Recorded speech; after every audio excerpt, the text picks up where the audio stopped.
사랑하는 영락교회 지체들에게 주 안에서 평화 인사를 전합니다. 오늘은 2023년 3월 17일 금요일입니다. 오늘의 묵상 본문은 역대상 11장 1절로 47절까지의 말씀입니다. 오늘 본문 말씀 11장 1절부터의 말씀은 이렇게 시작합니다. 온 이스라엘이 헤브론에 모여 다윗을 보고 이르되 우리는 왕에 가까운 혈족이니이다. 우리 어제 나누었던 10장의 사울왕의 죽음에 이어서 오늘 이제 다윗왕의 등극이죠. 근데 지금의 이 장면은 헤브론에서 이제 7년 동안 왕으로 있었던 유다 지파의 왕으로 있었던 그 다윗에게 나머지 11지파가 와서 그래서 이제 이스라엘의 왕으로 추대하는 이제 그런 자리입니다. 그래서 11지파의 사람들이 왔는데 이것은 이제 온 이스라엘이라고 유다 지파를 포함해서 이렇게 함께 온 이스라엘이 다윗을 왕으로 삼았다라는 것이 여기서 말씀하고 싶은 것이죠. 그래서 요 이스라엘의 왕이 된 다윗의 모습입니다. 사울 왕의 죽음도 그렇지만 그 다윗의 왕이 되는 모습. 그런데 이것은 이제 사무엘 하에 나오는 5장의 말씀을 이렇게 쭉 병행해서 쓰고 있는 것이죠. 근데 그것을 이제 완전히 옮긴 것도 아니고 또 구체적으로 다 기술하는 것도 아닙니다. 그리고 그 앞에 나왔던 왕이 되기까지의 과정, 그리고 또 다윗이 어떤 사람인가에 대한 성품에 대한 이야기, 또 다윗의 많은 약점과 죄악된 행위에 대한 이야기들을 다 빼놨어요. 이것은 뭐 다윗을 미화하거나 감추기 위한 것이라기보다는 이 역대기의 이 초점, 이 포커스가 다윗의 왕가의 정통성, 다윗을 왕으로 세운 건 여호와 하나님이고 하나님의 정당성이 다윗의 왕위에 있다라는 것을 분명히 밝히기 위한 것이죠. 그래서 그게 중요한 초점이 가 있는 것이지 다윗이 얼마나 영웅적인 거나 다윗이 어떠한 고난을 통해서 왕이 되었는가에 대해 초점이 맞춰지고 있지 않은 것이죠. 그리고 그 하나님의 기름 부으심을 받은 이제 하나님이 세우신 주님의 목자, 주님의 왕, 주의 왕이 이 온 이스라엘이 함께 주님의 뜻을 받들어 세운 것이다 라는 데 초점이 있는 겁니다. 온 이스라엘이 주님의 뜻을 받았다. 주님의 뜻과 함께했다. 주님의 뜻 가운데 함께하는 그런 하나된, 주님 안에서 하나된 이스라엘이 하나된 시간, 이것이 다윗 왕조였다라는 것을 고백하고 있는 것이죠. 2절에 전에 곧 사울이 왕이 되었을 때에도 이스라엘을 거느리고 출입하게 한 자가 왕이시었고 왕의 하나님 여호와께서도 왕에게 말씀하시기를 내가 내 백성 이스라엘의 목자가 되며 내 백성 이스라엘의 주권자가 되리라 하셨나이다. 우리 사무엘을 통한 예언이었죠. 그리고 단순히 하나님이 위해서 이렇게 누군가를 찍었기 때문에 왕이 된 게 아니라 그건 주님의 고난을 받고 주님 안에서 훈련을 받아서 왕으로 성장해서 왕이 될 준비가 되어 있다는 겁니다. 늘 이 두 개가 함께 만나는 것이죠. 주님의 역사의 비밀이에요. 또 내가 준비가 되고 내가 열심히 했다고 해서 왕이 되는 것이 아니라 왕이 되는 것은 또 하나님이 세우셔야 되는 것이죠. 이 두 가지가 만나야 되는 겁니다. 우리 예전에 우리 그 주일 말씀 가운데서도 몇 번 나눈 적이 있었는데 마귀도 축복을 하고 주님도 축복을 하죠. 세상에 축복이 있습니다. 주님의 축복이 있어요. 세상의 축복을 대표하는 것이 로또 같습니다. 사람들은 다 로또를 기대하죠. 일확천금. 나는 준비가 안 됐는데 난 한 게 없는데 열매를 주는 것이죠. 마귀는 열매를 줍니다. 열매는 달아요, 입에. 바로 먹으면 됩니다. 근데 문제는 뭐냐면 내가 열매로 주어지는, 열매로 축복을 얻으면 그 열매에서 소외된다는 거예요. 열매가 내 것으로 누리지를 못한다는 겁니다. 내게 주어졌다고 해서 내가 누리는 것은 아니죠. 로또에서 5천만 불 이상, 어마어마하죠. 미국은 슈퍼로또에 당첨된 사람이 한 150여 명 있다고 그러죠. 그것도 뭐 10여 년 전 기록이니까 지금은 훨씬 많을 겁니다. 그런데 그 5천만 불 이상이 당첨된 사람들의 5년 뒤에 어떻게 살고 있는가라는 걸 추적한 예전에 기사를 본 적이 있어요. 근데 그 사람들이 전부 다 가정이 깨지고 행복한 사람이 아무도 없습니다. 우리가 생각하면 돈만 좀 있으면 행복할 것 같잖아요. 돈만 있고 먹고 사는 걱정만 없으면 세상에 아무 문제 없이 행복하게 잘 살 수 있을 것 같지 않습니까? 그런데 돈이 일확천금을 얻었는데 그런데 그 돈을 지킨 사람이 아무도 없어요. 다 거지가 되었다는 겁니다. 그 돈을 다 어떻게 썼을까요? 짧은 시간에. 부부는 다 깨지고, 가정은 파탄나고 이혼하고 알코올 중독에 마약에 완전히 그 삶이 황폐화되고 완전히 그냥 완전히 그 엉망진창이 되는 것이죠. 그래서 왜 그럴까? 이상하지 않습니까? 돈의 권세를 다스릴 능력이 없는 것이죠. 근데 주님의 축복은 달라요. 주님의 축복은 돈을 주는 것이 아닙니다. 주님은 우리에게 생명을 주시죠. 그리고 그 생명이 자라나게 하세요. 그 생명의 열매들을 우리가 누리게 하시는 겁니다. 그러면 뭐 돈도 그 중에 일부가 될 수 있겠죠. 여러 축복이 다 쫓아오는 거예요. 우리 관계의 축복, 가족의 축복, 생명의 축복, 그런 것들 위해 하나님이 그런 것들도 더하시죠. 물질의 축복도. 그러나 그것을 우리가 누릴 수 있고 다스릴 수 있게 되는 겁니다. 그래서 주님은 우리에게 열매를 주시는 게 아니라 씨앗을 주세요. 씨앗을 우리가 땅을 파고 땀을 흘리면서 뿌리고 키워야 되는 겁니다.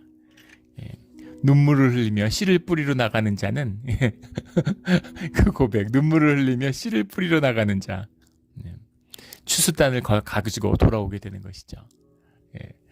그래서 당황하게 되죠. 주님에게 씨앗을 받으면 지금 열매를 줘도 삶이 수습이 안 되는데 주님 지금 씨앗을 주시는 거 이거 좀 뭔가 농담 아니 이게 실합니까? 이렇게 되는 거죠. 지금 씨앗 갖고 뭘 합니까 주님? 삶이 이거 어떻게 수습이 됩니까? 근데 거기서 시작하는 거예요. 다 망한 것 같고 늦은 것 같지만 그것이 삶의 가장 빠른 지름길이었음을 지나고 나면 알게 되는 것이죠. 씨앗을 뿌리고 물을 뿌리고 걸음을 주고 열심히 눈물과 땀으로 그 씨앗을 키워나가면 그것이 자라서 큰 나무를 이루는 거죠. 생명의 나무가 자라나는 겁니다.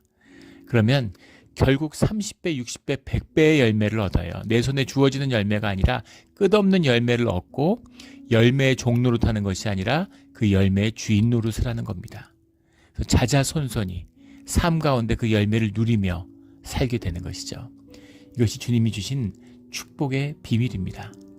그래서 주님이 이 기름을 부어서 이스라엘의 왕으로 부름을 받았지만 그럼 부름 바로 왕이 되어야 되잖아요. 능력의 주님이 부르셨는데 왕으로 세우셨는데 왜 사울한테 죽음의 위협을 당하고 그렇게 도망다니면서 온갖 고초를 겪어야 되는가? 그걸 통해서 그 삶이 자라가는 것이죠. 3절에 이에 이스라엘 모든 장로가 헤브론에 있는 왕에게로 나아가니 헤브론에게서 다윗이 그들과 여호와 앞에 언약을 맺으며 그들이 다윗에게 기름을 부어 이스라엘의 왕으로 삼으니 여호와께서 사무엘을 통해서 전하신 말씀대로 되었더라. 그 말씀이 이제 성취되는 것이죠. 주님의 말씀과 언약이 우리와 기도와 우리 신앙 가운데 성취되는 우리 삶의 자리가 되기를 주의 이름으로 축원합니다. 다윗에게 기름을 부어 그래서 모여서 다윗을 왕으로 세우는 주님이 주신 언약을 받는 확약의 의미가 있는 거죠. 세 번째 기름 부음이에요. 사무엘이 기름을 부었고 유다 지파의 장로들이 기름을 부었습니다. 근데 이제 온 이스라엘이 기름을 부음으로 주님의 기름 부으심을 받는 것이죠. 이 기름을 부었다라는 건 성별의 의미가 있죠. 구별되었다라는 겁니다. 주님 안에서 구별되었기 때문에 그 사명으로 특별한 존재가 되었다라는 의미죠. 그리고 그곳에는 주님의 뜻과 함께하고 주님의 뜻을 위임받은 자로서 주님의 성령이 인도하시는 길을 함께한다라는 뜻이 들어있습니다. 그리고 당연히 그 안에는 주님의 능력을 부어주시는 주님이 주장하시고 주님이 함께하는 삶이니까 주님의 능력이 당연히 임하게 되는 것이죠. 이것이 기름 부음의 참된 의미다. 오늘 우리가 드리는 주님께 임직식 같은데 안수 기도를 하잖아요. 무슨 안수 기도하는 사람이 능력이 있어서 하는 게 아니에요. 무슨 능력 있는 사람한테 기도받으러 다니는 게 아닙니다. 주님의 뜻 가운데 하나 되었기 때문에 주님의 뜻을 위임받은 자, 그리고 그 뜻을 우리가 믿음으로 받는다는 거죠. 이 사람이 주님의 성령의 인도하심 아래 주님의 기름 부으심 속에서 성별된 자다라는 것을 모두가 확약하는 증인이 되었다라는 뜻이 들어있는 겁니다. 이렇게 기름을 부어서 주님이 다윗을 왕으로 세웠다. 이것은 다윗 왕조라는 건 여호와의 뜻이고 그 뜻을 우리가 받았다라는 겁니다. 그래서 다시 지금 예루살렘으로 돌아왔는데 다윗의 왕조를 재건해야 된다라는 그 마음의 다짐이 들어있는 것이죠. 4절에 다윗이 온 이스라엘과 더불어 예루살렘 곧 여부스에 이르니 여부스 땅의 주민들이 거기서 거주하였더라. 지금 예루살렘으로 가는 길을 묘사한 것이죠. 그런데 이 이제 그 사무엘 하에 보면 이 평행절에 보면 사실은 온 이스라엘이 간 게 아니라 이제 이 선발된 용사들이 갔죠. 예, 선발된 용사들이 갔습니다. 그런데 선발된 용사들이 갔다고 해서 용사만 간 것이 아니라 온 이스라엘이 더불어 했다라고 표현하고 있는 것은 그 뜻이 주님 안에서 하나가 되었다라는 거죠. 예. 우리 2002년 월드컵 때 온 국민이 하나가 되어서 우리가 월드컵에서 싸웠다 이렇게 얘기하잖아요. 근데 축구는 11명이 하는 거 아닙니까? 어떤 경우에도. 근데 그 11명이 하지만 온 국민의 열화와 같은 하나 된 그런 염원과 성원을 힘입어. 예. 그런 경우가 쉽지 않죠. 월드컵 4년마다 하지만 큰 관심 못 받을 때도 있고. 예, 또 대표팀이 엿세례, 달걀 세례를 받은 적도 있었어요. 그런데 온 국민이 한 마음이 돼서 염원을 모아서 그렇게 싸우는 경우도 있었죠. 그런 것처럼 온 이스라엘과 더불어서 가서 예루살렘을 차지했다라는 겁니다. 여부스라고 하는 것, 이 여부스 예루살렘이 뺏기가 쉬운 곳이 아닙니다. 예루살렘은 천혜의 그 요새 도시라고 그러죠. 가본 적은 없지만 사진이나 지도 이런 걸 보도 그렇고 역사적으로도 그렇고 예루살렘은 보통 도시가 아니에요. 여부스가 원래 예루살렘의 다른 이름이죠. 여부스에 사는 사람들이 여부스 족속이 됐는데 여호수아의 가나안 정복 때 이 예루살렘을 여부스 사람들로부터 뺏었어요. 그런데 곧바로 다시 뺏깁니다. 그리고 다윗이 다시 점령할 때까지 400년 동안 여부스 족속의 땅이었어요. 그러니까 예루살렘이 얼마나 난공불락의 요새인지를 보여주는 거죠. 400년 만에 탈환을 한 겁니다.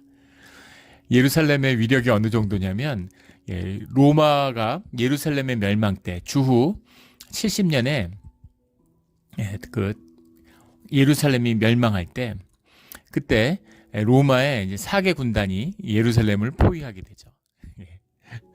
그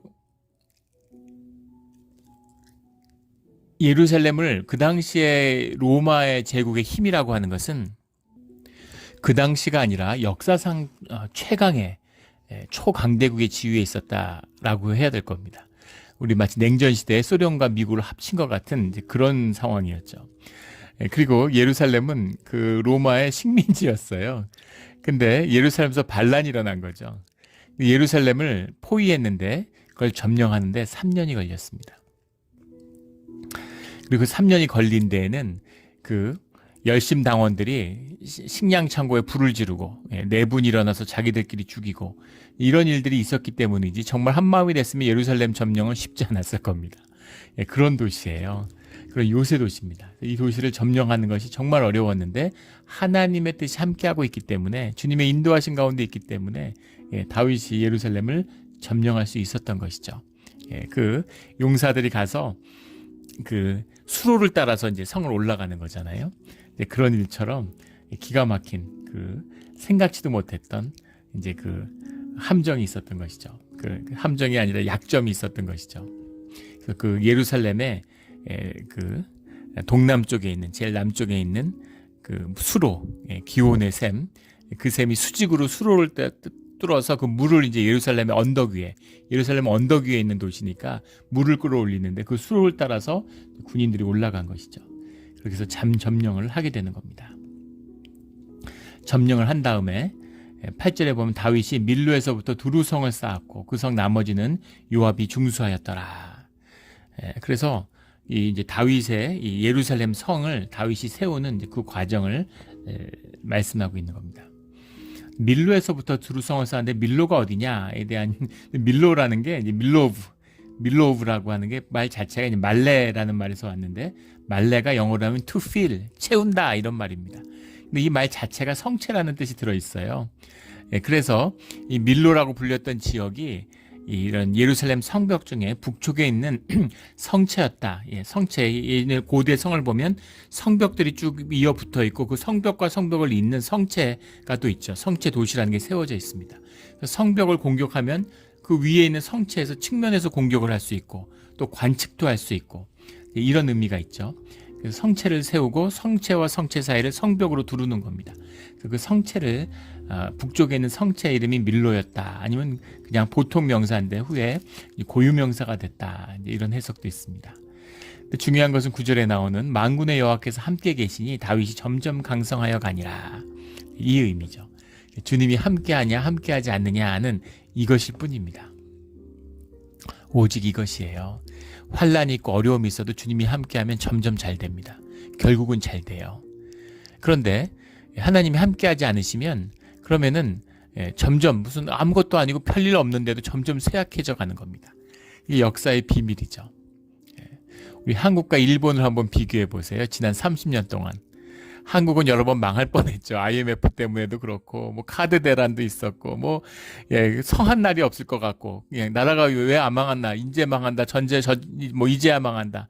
제2의 IMF만 수도 없이 왔던 것 같아요. 그런데 한국은 점점 더 잘 살아져서 20년보다 GDP를 2배로 불렸습니다.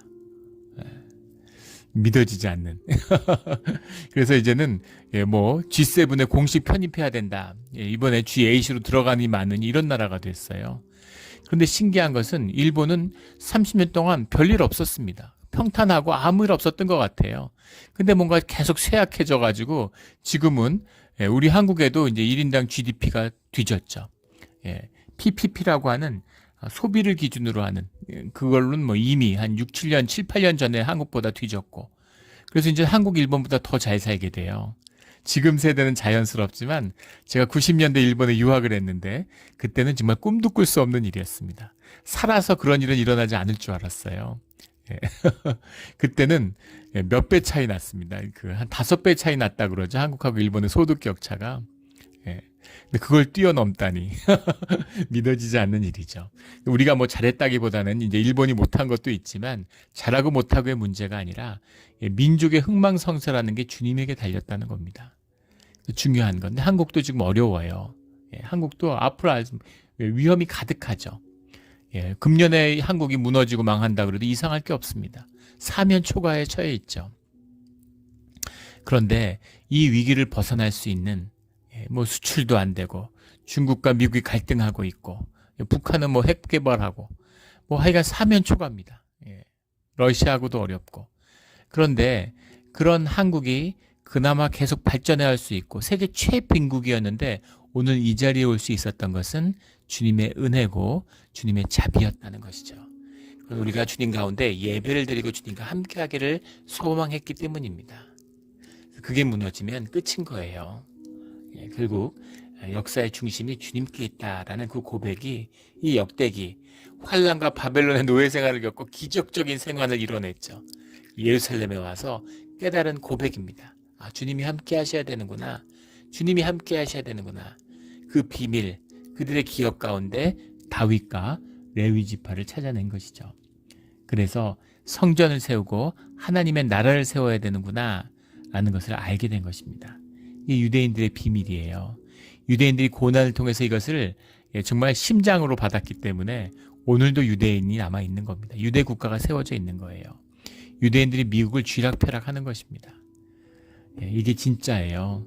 근데 땅의 축복을 받은 유대인들이 그것을 놓치지 않는데 하늘의 축복을 더하여 받은 우리 기독교인들이 그 축복을 누리지 못하는 것이죠.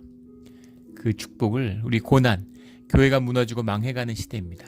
기독교가 타락하고 부패했기 때문에 망하는 시대를 살고 있어요. 앞으로 더 놀랍고 놀라운 이야기들을 보게 될 겁니다. 그러나 슬퍼할 일이 아닙니다.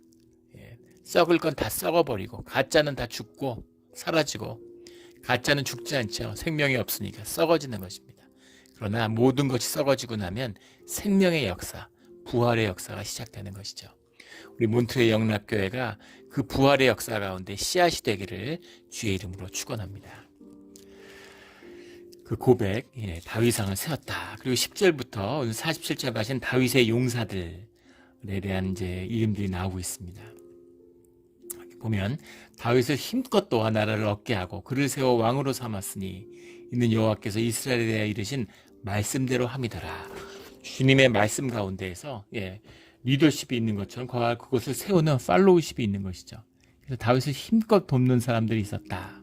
주 안에서 다 주님의 주신 사명에 따라서 뭐가 더 귀하고 덜 귀한 게 아니라 주님 뜻 가운데 하나 된 모두 다 존귀하고 귀한 것입니다. 그 일을 이루어간 사람들에 대한 소개죠. 다윗의 용사라고 알려진 11절에는 야소보암의 이야기가 나와요. 학몬 사람의 아들 야소보암. 그런 중요한 군대의 지휘관, 그 살리쉬라고 하는 군장이죠. 장군 같은 겁니다. 3인의 용사. 재밌는 거, 우리 요즘 군대에 가서도, 요즘도 있는지 모르겠어요. 그 뭐라 그러죠? 3인조를 묶어서 전우조라고 그러죠. 전우조라고 해서 3인을 하나로 묶습니다. 예수님의 12제자도 이렇게 3인씩 이렇게 전우조가 있었던 것 같아요. 3명씩 묶어 다니는 거죠. 그것처럼 그 3인조가 있는 거죠. 근데 최초의 3인의 용사, 이들이 3명의 용사로 함께 싸웠을 뿐 아니라 또 나중에 중요한 3명의 장군들이 되는 그 3사람입니다. 장군이 된다, 지휘관이 된다는 것과 그 사람이 용사로 잘 싸운다라는 건 좀 다른 얘기죠. 저격수가 있고 총을 잘 쏜다고 해서 지휘관으로서 뛰어나냐? 이제 그건 아닙니다. 그런데 이 3사람은 지휘관으로서도 뛰어났을 뿐만 아니라 개인적으로도 용사였다는 겁니다. 그 리더십의 재능과 군사적 재능이 늘 일치하진 않아요. 일치하는 사람은 역사적으로 로마 시대 케이사르 같은 사람이죠. 뛰어난 리더였지만 지휘관이었지만 동시에 뛰어난 용사이기도 했습니다.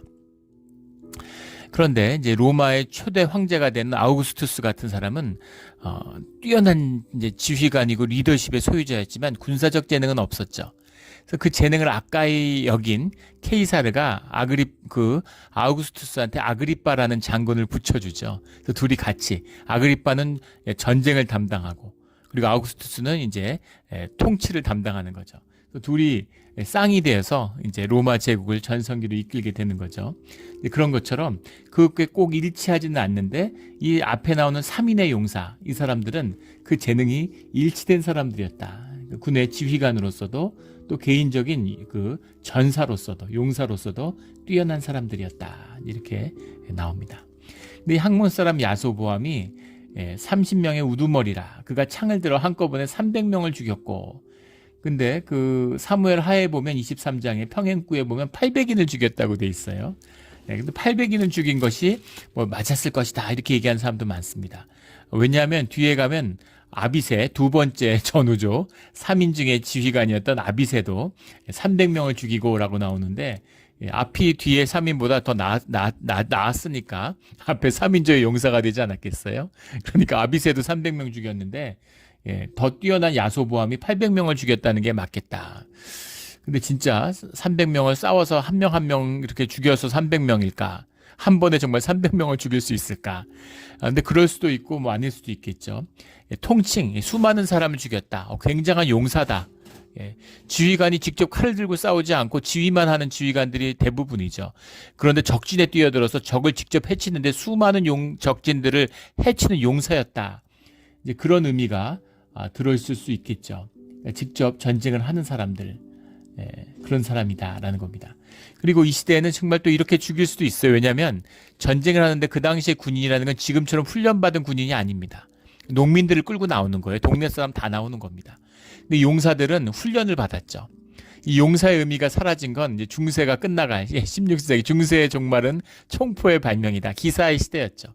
기사가 뭐 맹위를 떨치던 중세의 주인공은 기사였습니다.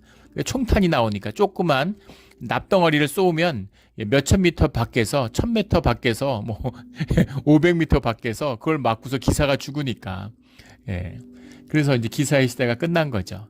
근데 기사가 되려면 보통 8세에서 10세 사이에 그걸 시작해가지고 말을 타면서 활을 쏘아서 상대방을 맞추려면 적어도 10년의 훈련이 필요하다고 그러죠. 그것도 10대에 훈련했다는 것을 기준으로 할 때 얘기입니다.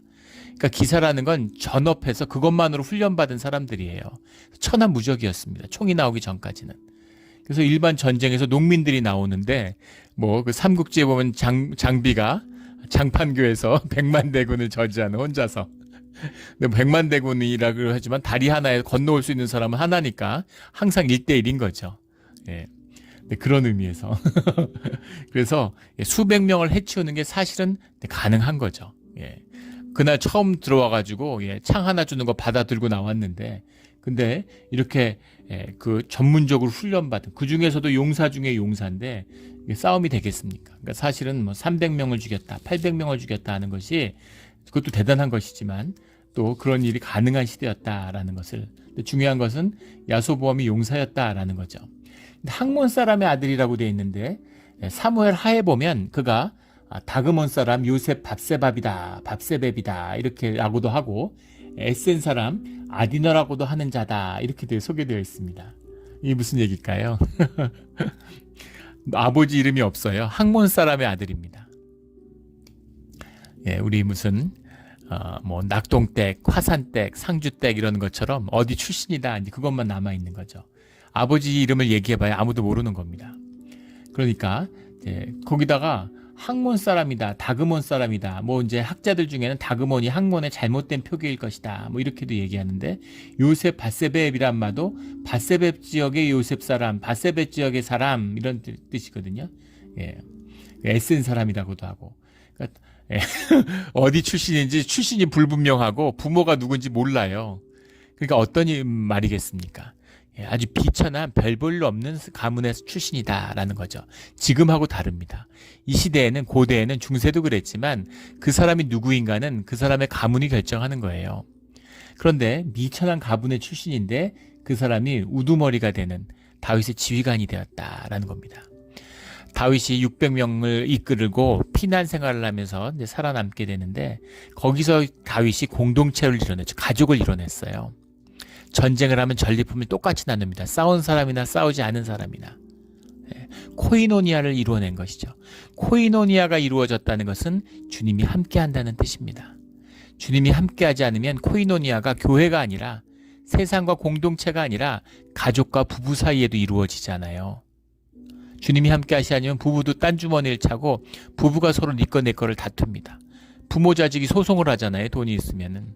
그런데 너와 나 누구도 내 것을 내 것이라 하지 않고 필요에 따라 나누는 그 코이노니아가 이루어졌다라는 거죠. 주님이 함께하고 있고 다윗이 하나님의 사람이다라는 것을 분명히 보여주는 증거죠.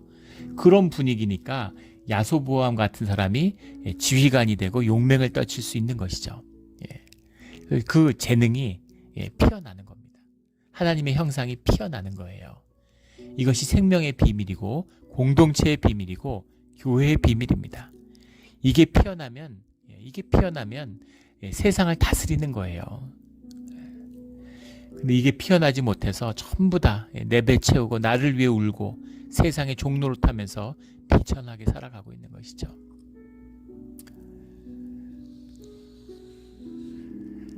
우리 주님의 뜻 가운데서, 우리 예배 가운데서 주님의 임재가 열림으로 주 안에서 우리 시대의 코이노니아를 여는 우리 예배 공동체가 되기를 주의 이름으로 축원합니다.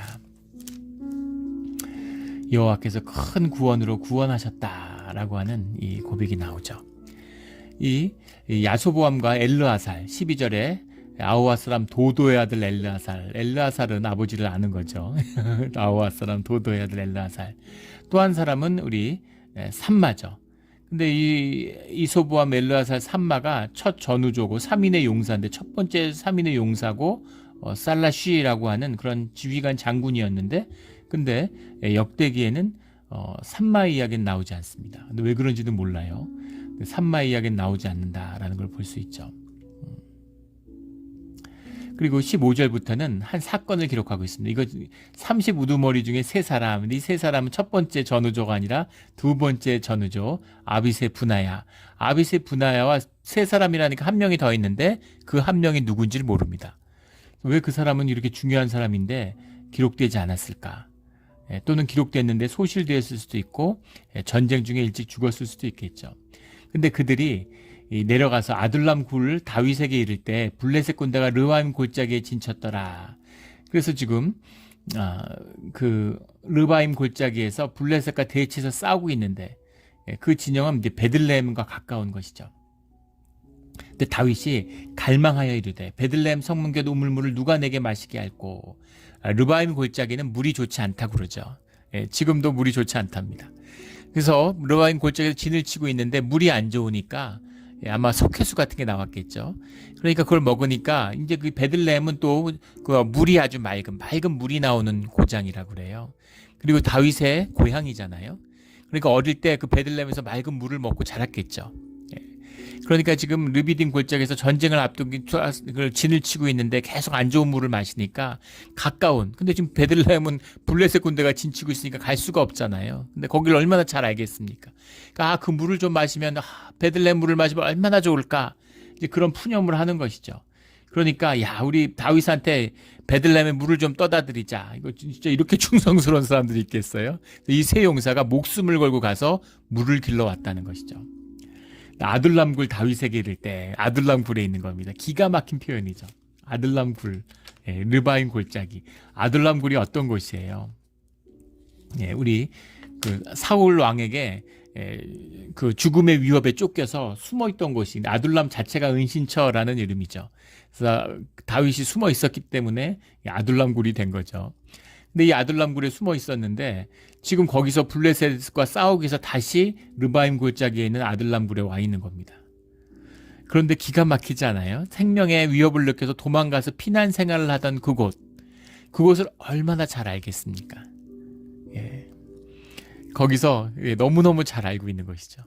그런데 그곳에서 다시 블레셋과 전쟁을 위해 온 거예요. 그 지형, 전쟁에서 가장 중요한 것은 지리죠. 지리가 전쟁에 정치도 마찬가지 지정학이라고 그러잖아요. 지리가 가장 중요한 겁니다. 근데 그 고대에는 더 말할 것도 없겠죠. 꽉 잡고 있는 거예요. 무슨 인공위성이 있습니까? 정찰기가 있습니까? 근데 그 지역을 꽉 잡고 있어요.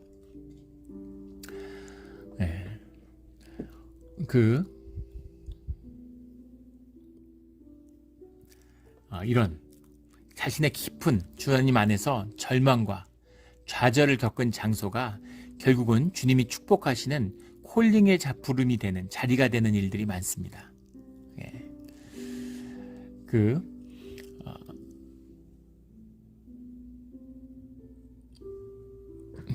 예들을 수도 없이 들 수 있는데 시간이 많지 않으니까 생략하도록 하죠. 자신이 절망한 곳, 자신이 좌절한 곳, 주님 안에서 그곳이 주님의 부르심의 자리가 되는 그런 걸 경험하게 되는 거죠. 다윗도 그렇습니다. 이건 이제 영적인 섭리와 같은 것이죠. 그래서 이제 자기가 살기 위해 도망쳤던 그 굴에서 승리를 거두게 되는 것이죠. 근데 여기서 중요한 것은 이 세 사람이 가서 물을 길어 왔는데 그 우물물을 가지고 오니까 18절에 다윗이 마시기를 기뻐하지 아니하고 그 물을 여호와께 부어드리고라는 겁니다. 19절에 생명을 돌아보지 아니하고 갔던 이 사람들의 피를 어찌 마시리까 이렇게 얘기합니다. 그들이 가져오고 온 그 물이 생명이 담겼다는 거죠. 목숨을 갈고 떠왔으니까. 근데 그 충성과 애정에 감격했겠죠. 근데 그걸 차마 마실 수 없는 겁니다. 목숨을 걸고 물을 떠왔는데 그거를 자기 목을 축이겠다고 마실 수가 없는 거죠. 그래서 그 물을 여호와께 부어드리고, 여호와께 부어드린다고 그러는데 여호와의 제단이 있나요? 성막을 가져왔습니까? 어디다 부어요? 땅에 부었겠죠. 근데 그것을 여호와의 이름, 주님께 올리는 것으로 땅에 부었다는 겁니다. 이 말씀은 레위기 17장에 나오는 피를 먹지 말라라는 말씀이 있죠. 생명을 먹지 말라 이런 말씀이죠. 그리고 제단에 붓지 않으면 물같이 땅에 부으라는 신명기 12장 16절 말씀이 있습니다. 그래서 이것은 이제 얼마나 생명을 소중히 여겨야 되는 것인가, 생명이 주님께 속하였다라는 거죠. 이 생명의 값, 이 생명의 가치를 주님께 돌린다라는 뜻이 들어 있습니다. 귀한 것이죠. 내 육신의 생명을 드림으로 나의 삶에, 나의 생명의 가치가 피어나게 되는 거죠. 이게 영적으로 중요한 비밀입니다. 이게 순교잖아요. 내 육신의 생명을 내어드림으로 내 소중한 별 볼 일 없고 썩어져가는 내 육신의 이 생명이 주님께 드려짐으로, 가치 있고 의미 있고 중요한 것을 위해 드려짐으로 가치와 의미가 피어나게 되는 거죠. 이 비밀입니다. 그런데 이단이라고 그러잖아요. 마귀의 역사는 이단이죠. 끝에서 약간 빗나가 있는 거예요. 더 귀하고 가치 있는 것에 목숨을 바치면 그러면 그것은 귀한 것입니다. 그런데 회사를 위해서, 나라를 위해서 목숨을 바쳐요. 그런데 그 나라보다, 그 회사보다, 그 사업보다 내 자녀보다 내 생명이 더 귀한 것입니다. 그래서 생명을 바칠 곳에 바쳐야 된다는 거예요. 자식을 위해서 희생하는 건 귀한 것이에요. 그것은 존귀한 것입니다. 그러나 그것이 주 안에서 귀한 것이 되어야 되는 것이지, 내가 내 육신, 내 새끼들이니까 내가 어떻게든 잘 살게 해야지. 그러면 자식들하고 원수지고 자식들에게 원망 들고 자식으로 일생을 다 바쳤는데 자식들이 나에게 해준 게 뭐가 있냐, 이렇게 되는 겁니다. 아무 무가치한 허무함에 빠져버려요. 우리 인간의 생명은 허무함에서 쏟아나오는 욕망에 노예되는 것이 이게 마귀의 역사의 본질입니다. 그걸 다스려야 돼요. 그걸 이겨야 됩니다. 그것을 이기는 것이 생명이고 죽음이고 순교죠. 이게 영의 본질입니다. 이것을 이뤄내야 되는 것이죠. 그래서 이것을 지금 다윗을 위해서 떠온 거잖아요. 근데 다윗이 그것을 자기 이름으로 받으면 아무것도 아니죠. 다윗의 종로로 타는, 다윗의 영광을 위한 그런 일이 되잖아요. 그게 뭐예요? 아무것도 아니잖아요. 그런데 그것을 주님께 부어드림으로, 그것을 자기가 먹지 않고 주님께 부어드림으로 그것을 주님의 일고 가치 있고 존귀한 것으로 만들었다는 거죠. 자신의 삶뿐만 아니라 자신을 위해 희생한 자신의 부하들의 삶조차도 존귀한 것으로 만들었다는 겁니다. 이게 다윗이에요. 이게 다윗입니다. 하나님 일을 한다 그러면서 하나님의 영광을 도둑질하고 훔쳐먹는 사람들이 넘쳐납니다. 종교니까, 종교인들이니까. 그런데 다윗은 있는 걸 훔쳐먹는 게 아니라 그 부하들이 가져온 자신의 영광을 주님께 돌리고 주님께 영광으로 바쳤다는 것이죠. 이것이 왜 다윗을 주님이 사랑하고 다윗과 평생 일생 가운데 주님이 함께 해주셨는가에 대한 깊은 비밀입니다. 이 비밀을 만나야 돼요. 자꾸 뭔가 세상에 번쩍거리고 신앙생활을 하고 교회를 해도 교회가 번쩍거리게 만들려고 그래요. 사람 끌어모으고 건물 세우고 뭐 돈 모아가지고 뭔가 추앙받는 그런 게 아니라 주님을 높이고 주님의 이름을 깊이, 주님께 깊이 주님의 가치와 의미와 주님의 영광을 위해서 그것이 피어나게 하는 그런 희생과 그런 순교가 있어야 되는 그런 때입니다. 우리 이 회복된 예루살렘에서가 아니라 뿐 아니라 오늘 이 어두운 시대에 우리의 삶의 자리에서 다시 한번 이런 다윗의 모습이 회복되는, 새로운 예루살렘이 회복되는 그것을 보는 우리 신앙의 자리 또 오늘 하루가 되기를 주의 이름으로 축원합니다. 아멘. 함께 기도드리겠습니다. 하나님 아버지 감사합니다. 우리가 영으로 지어졌기 때문에 무언가를 위해 희생할 때 우리 삶이 피어난다는 것을, 그럴 때 기쁘다는 것을 우리가 압니다. 그런데 무엇에 희생해야 되는지, 무엇에 충성해야 되는지를 모르고 향방 없는 달리기를 하며 살았습니다. 이제는 그 허무함이 우리의 삶을 삼키려고 합니다. 주님, 이제 주님을 만나고 십자가의 표대를 보았사오니 바른 방향을 향해서 올바른 열심으로 주님을 이름을 위해 주님 안에서 우리의 가치와 의미를 표현하는 그런 생명을 살게 하여 주시옵소서. 감사합니다. 주님, 예수님 이름으로 기도드렸습니다. 아멘.